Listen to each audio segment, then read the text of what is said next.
Shabbat Shalom. This week's Parsha is Parshat Terumah. And Parshat Terumah, which begins the last third or so of the book of Exodus, becomes now almost obsessed with holiness in space. Terumah begins, V'yikuli Terumah, and you shall give me a free will offering, however much you want to give, for the building of the Mishkan, of the tabernacle, which is to be at the very center of the camp of Bnei Yisrael. And it's in the Mishkan that sacrifices are to be offered, the incense and the showbread and all of those elements of the sacrificial cult, which brings Israel close to God. And the obsession with the spatial aspect of the Mishkan is to tremendous detail. So many yards of linen and so many shekels of gold and silver and copper and wool and dolphin skin and all kinds of materials, riches that people were to bring. And now, after so many chapters of what God did for the Jewish people, in particular in Egypt, with the bringing of the 10 plagues, sending Moshe to be the liberator, bringing us to the edge of the Sea of Reeds and parting the waters. We walk through on the dry land.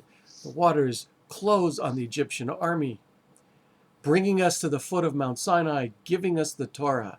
After all of this time of God giving to us, feeding us every day with the manna, now God says, Chevra, now it's your turn. Now I have something to ask of you. You bring to make this holiness in space possible. It's not something that I'm going to give to you.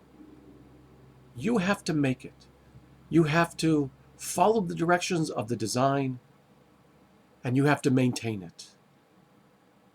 Because now that you're out of Egypt, now that I've given you the Torah, now that you are a people, this is a sacred partnership. And what we have to bring, most of all, is that which gives us the greatest amount of pleasure, namely, our material wealth. It gives us status. It gives us creaturely comforts. We can do a lot of good with this material wealth.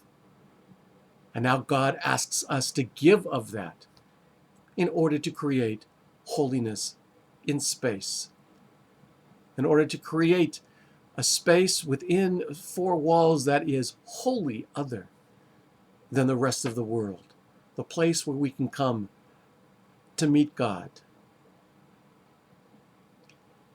And this is the choice that God gives us in Parshat Terumah. Are we going to give up our gold for God, or are we going to give up God for gold? Which is more important to us? There's nothing that demonstrates it more than our pocketbook. Shabbat Shalom. May you have a Zis and Shabbos, and I'll see you in Shul.